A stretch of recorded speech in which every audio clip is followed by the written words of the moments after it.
शायद ये वीडियो तुम्हारे लिए है क्योंकि आज से 2 साल पहले मैं भी एग्ज़ैक्टली सेम सिचुएशन में थी और मैं भी तुम्हारी तरह यही सब सर्च कर रही थी। इस वीडियो को स्किप मत करना क्योंकि लास्ट में मैंने एक ऐसा डिसीज़न फ्रेमवर्क बताया जिसके बाद तुम खुद डिसाइड कर पाओगे कि तुम्हें करना क्या है।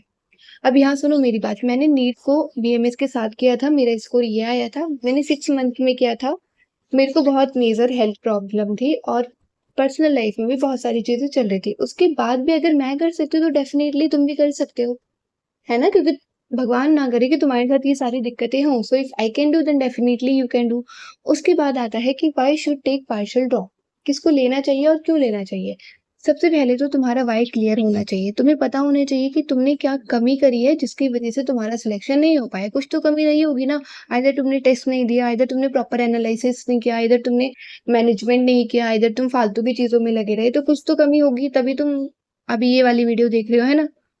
दूसरी बात, someone ready to sacrifice comfort for one more attempt. अगर तुम रेडी हो अपना कंफर्ट जोन छोड़ने के लिए तभी जो है पार्शियल ड्रॉप के लिए जाना, क्योंकि ये इट इज नॉट इजी। ऐसा ट्रेंड चल रहा है ना कि चलो पार्शियल ड्रॉप हम ले लेते हैं, इजी है। It is not easy at all.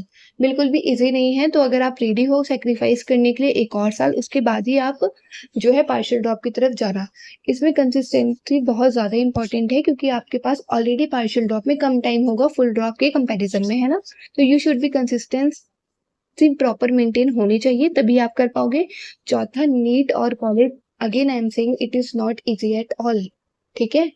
उसके बाद सबसे इम्पोर्टेंट आता है कि किसको लेना चाहिए। If you are already scoring well, अगर आपका जो स्कोर है नीट 2026 में ऑलरेडी आपका 500 480 के आसपास आपका स्कोर आ रहा है, या फिर आप सिर्फ लाइक अगर 560 कट ऑफ है तो आपका अगर 540 548 के आसपास स्कोर आ रहा है तो ऑलरेडी बहुत डिसेंट स्कोर है। कुछ ही जो है कमी है आपके मार्क्स में, तो आपको डेफिनेटली इसके लिए जाना चाहिए। इससे आपका पूरा एक साल खराब नहीं होगा, आपके पास कुछ ना कुछ ऑप्शन पीछे रहेगा। ठीक है? इफ यू आर थिंकिंग कि मैं बिल्कुल जीरो से स्टार्ट करूं फिर मेरा हो जाएगा, तो नहीं होगा। तो मैंने यही बात आगे बोली है, you should never take it. If you are thinking कि इट इज अ ट्रेंड कि चलो पार्शियल ड्रॉप ले लेते हैं, कुछ हो जाएगा, कुछ नहीं होता, साथ साथ हम कुछ और कर लेंगे, तो ऐसा नहीं है। ये उतना ही टफ है, बल्कि उससे ज्यादा टफ है, क्योंकि आपको कॉलेज और आपकी जो पर्सनल नीड की स्ट्रेटेजी है वो दोनों ही मेंटेन करनी पड़ेंगी। दूसरी thing, if you are thinking कि आप अपना कॉलेज पूरी तरह से इग्नोर कर देंगे, तो ऐसा नहीं होने वाला है, क्योंकि अब बहुत ही स्ट्रिक्ट रूल हो गया है 75% अटेंडेंस का। अगर वो पूरी नहीं है तो ये आपको 6 महीने बैक लगा देंगे। तो आपको पूरी तरह से कॉलेज कॉलेज को इग्नोर नहीं करना। ठीक है? इफ यू आर समवन जो कि अपने डिस्ट्रैक्शन से दूर नहीं हट सकते, क्योंकि कॉलेज में आप नए नए जाओगे, आपको दिखेगा कॉलेज लाइफ है, बहुत सारे लोग मिलेंगे, बहुत सारे फ्रेंड्स बनेंगे, रिलेशनशिप बनेंगे। तो अगर आप उन डिस्ट्रैक्शन को मात नहीं दे सकते तो कोई फायदा नहीं है आपका पार्शियल ड्रॉप लेने का।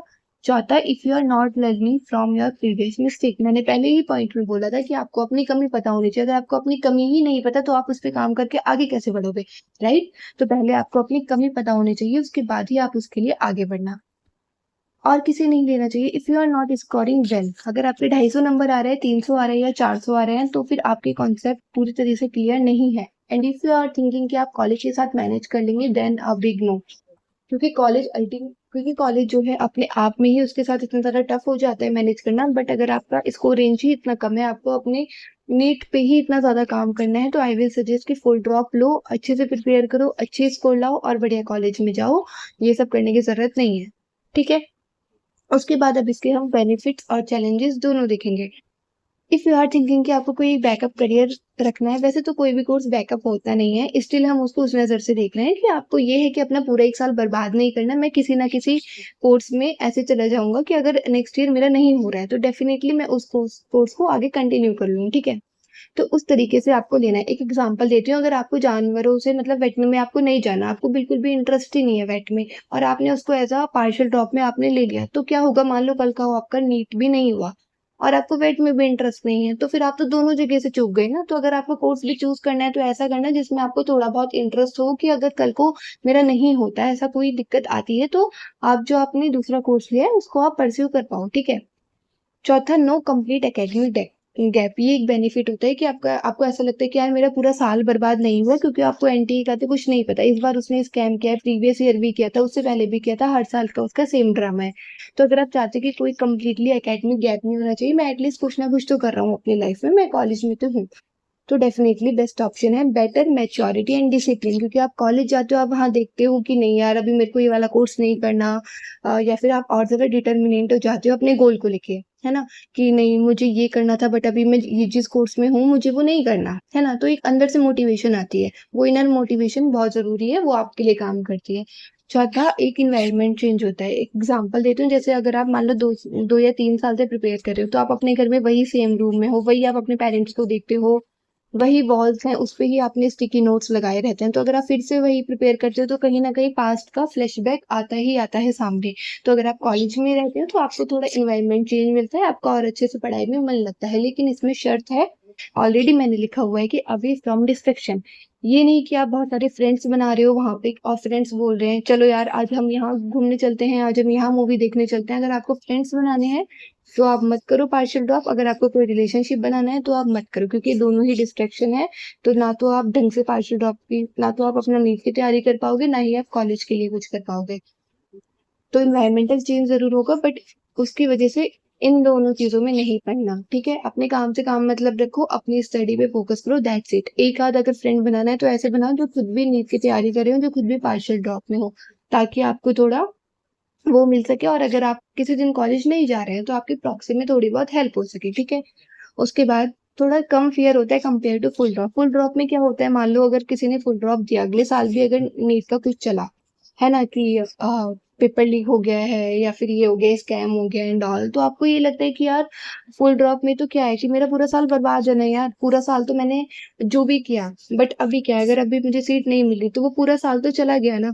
बट पार्शियल में आपको थोड़ा कम डर रहता है कि एटलीस्ट अगर मेरा यहाँ मान लो नहीं होता 0.1% तो फिर भी मैं एक मेडिकल कॉलेज में हूँ, ऑलरेडी मेरे नाम के आगे डॉक्टर लग जाएगा, तो इस चीज़ की सिक्योरिटी रहती है, तो हमें डर थोड़ा कम लगता है, ठीक है?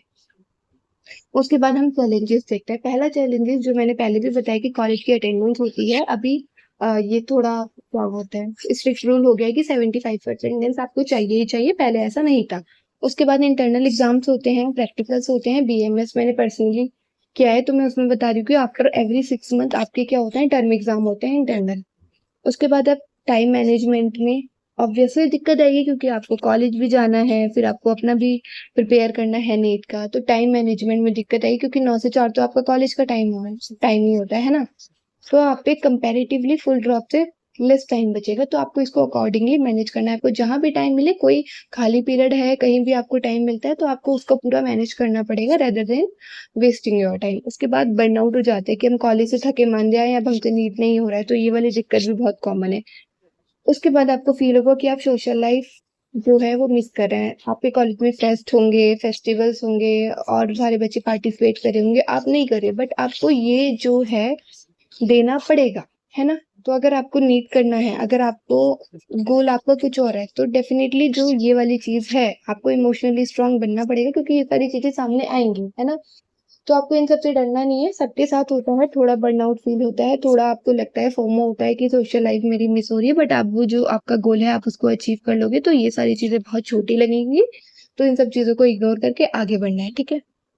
उसके बाद आता है कोर्स की रियलिटी। देखो, अगर आप बीएमएस ले रहे हो, तो उसमें हेवी थ्योरी है प्लस संस्कृत वगैरह है, अगर आपने स्टार्टिंग से आप इंग्लिश मीडियम में हो और अगर आप एकदम से हिंदी मीडियम में जाओगे, तो यहाँ पे आपको बहुत ज़्यादा दिक्कत आने वाली है। ठीक है, उसके बाद हमारा आता है बीडीएस प्री क्लिनिकल प्रैक्टिस होता है, इसमें वर्क का लोड होता है स्टार्टिंग में, होम्योपैथी में भी वही है, थ्योरी होती है और अटेंडेंस का सीन तो देखो सब में ही है। बीएससी है, ये सबसे इजी लगता है मुझे कि डिपेंड करता है सब्जेक्ट पे और कॉलेज के वर्कलोड पे कि आप इसको प्राइवेट से भी आपने बीएससी कर ली किसी भी कोर्स के साथ, ठीक है।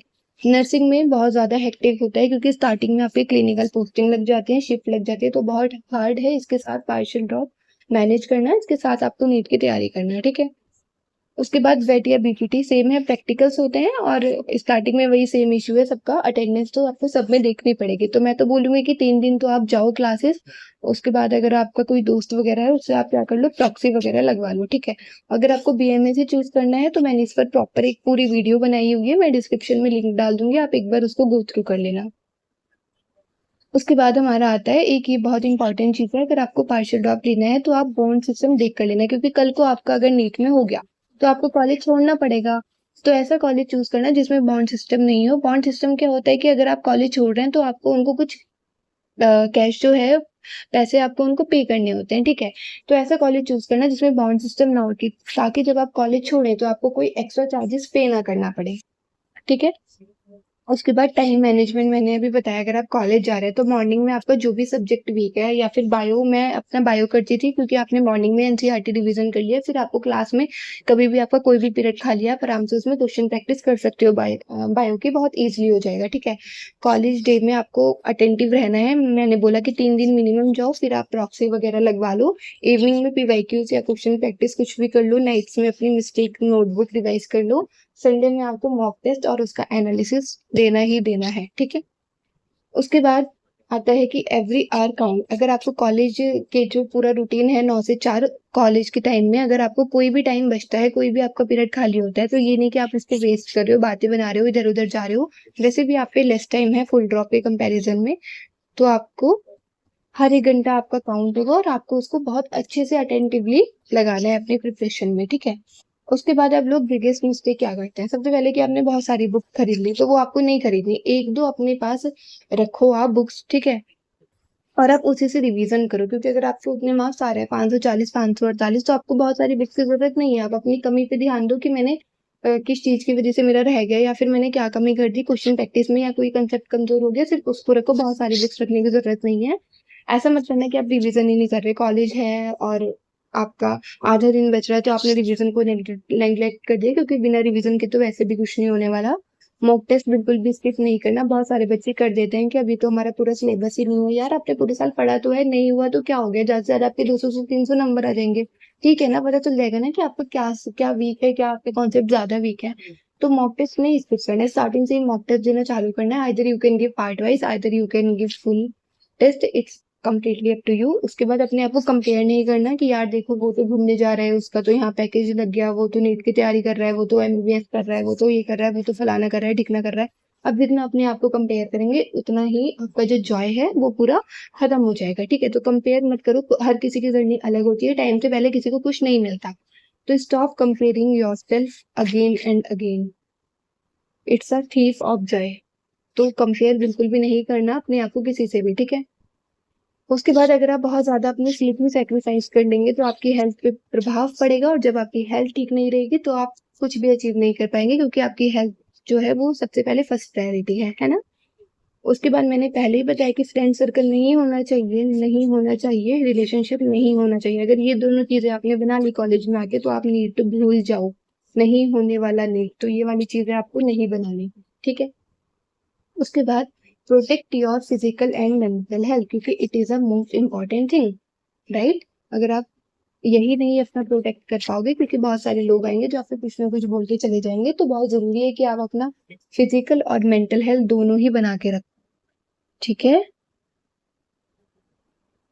उसके बाद फिर आता है डिसीजन पे। अब ये हमारा लास्ट स्लाइड है कि अब हम डिसीजन कैसे करें। सबसे पहले आपको ये जानना है कि व्हाई एमबीबीएस, क्योंकि कुछ लोग ऐसे होते हैं कि उन्हें इंटरेस्ट ही नहीं होता, क्योंकि उनके पेरेंट्स ने बोला है, उन्होंने अपने साइड वाले रिश्तेदार को देख लिया कि ये कर रहा है तो मैं भी कर लेता हूँ। तो पहले आपका ये क्लियर होना चाहिए कि आपको ये करना क्यों है। Am I ready for one more year of discipline? If you are, definitely you can go. Can I balance college life और डिस्ट्रैक्शन से दूर? If you can, definitely you can do partial drop. Will I regret, कि अगर मैंने try ही नहीं किया, तो आपको ऐसा लगेगा कि अगर यार मेरे 540 आ रहे हैं और आपने अभी जिस कोर्स में एडमिशन ले लिया वो हो गया, तो मैं बोली हूँ रिग्रेट बहुत बुरा होता है। तो अगर आपको इतना है कि नहीं यार मेरी ये कमी रह गई, मैं इस पे काम करके अपना और अच्छा कर पाऊंगा, तो रिग्रेट नहीं होना चाहिए लाइफ में, वो बहुत खतरनाक होता है ना? तो अगर ऐसा है तो आपको करना चाहिए able to cut your distraction. मैंने पहले ही बताया कि अगर आप में इतनी हिम्मत है कि आप अपने डिस्ट्रैक्शंस को मात दे पाए, तभी आप जाना दोबारा प्रिपेयर करने के लिए। अगर आप में नहीं है तो आप ना पार्शियल ड्रॉप करें, ना आप फुल ड्रॉप ले, आपको जो मिल रहा है आप वो वाला कोर्स कर ले, ठीक है? उसके बाद एक बोनस स्लाइड है कि एक exam definitely does not decide your worth. एक एग्जाम आपकी वर्थ डिसाइड नहीं करता कि आपने पूरे साल कितना भी किया। मुझे भी पता है, मैंने भी वो एग्जाम दिया है कि उन 3 घंटे में पूरा प्रेशर मैनेज करना, बहुत सारी चीजें होती हैं। तो कई बार ऐसा होता है कि पूरे साल हमने बहुत अच्छे से प्रिपरेशन की होती है, हमारे टेस्ट में अच्छे मार्क्स होते हैं, बट हम उस एक दिन पे अपना अच्छे से पोटेंशियल नहीं दे पाते। तो इसका मतलब ये नहीं है कि आपकी कोई वर्थ नहीं है, लेकिन आपका एक वेल थॉट डिसीजन डेफिनेटली आपके जो आगे के 5 साल हैं उनको डिसाइड करता है, तो वो आप डिसीजन अच्छे से लेना। उसी के लिए मैंने स्लाइड बनाई है। तो इस वीडियो के लास्ट में ये सोचना कि मुझे लेना है या नहीं लेना, उसके बाद कमेंट में मुझे बताना आपका स्कोर, आपका स्टेट और आपका डिसीजन क्या है, ठीक है? If I tell you today that you have only one final NEET attempt left, तो तब भी क्या तुम चूज करोगे कि तुम्हें पार्शियल ड्रॉप लेना है? क्योंकि तुम्हें पता है कि it's not easy at all, कि तुम्हारे पास एक लास्ट अटेम्प्ट बचा है। अब तुम सोचोगे तुम्हें क्या लेना है? तुम्हारे मार्क्स को देखकर, तुम्हारे घर की फाइनेंशियल कंडीशंस को देखकर, तुम्हारी कितनी प्रिपरेशन है, तुम्हारा कितना कॉन्सेप्ट क्लियर है, इन सारी चीजों को मद्देनजर रखते हुए ही डिसाइड करना कि आपको पार्शियल ड्रॉप लेना है या नहीं लेना। क्योंकि बिल्कुल भी इजी तो नहीं होने वाला, डबल प्रेशर है, डबल हेक्टिक है, तो बिल्कुल भी इजी नहीं होती ये चीजें, ठीक है? बट इम्पॉसिबल नहीं है, मैंने किया है तो तुम भी कर सकते हो। इजी तो बिल्कुल नहीं होता। तो जो जो मैंने पॉइंट्स बताए हैं, अगर उन सबको मार्क देके तुम अपना काम ईमानदारी के साथ करोगे तो डेफिनेटली तुम बहुत अच्छा स्कोर अचीव कर पाओगे, ठीक है? Think about your answer and let me know in the comment section your marks, your state and your decision. Thank you so much for watching this video। और अगर कोई भी डाउट हो तो let me know in the comment section। ध्यान रखो अपना, क्योंकि at last तुमसे ज्यादा important कुछ भी नहीं है।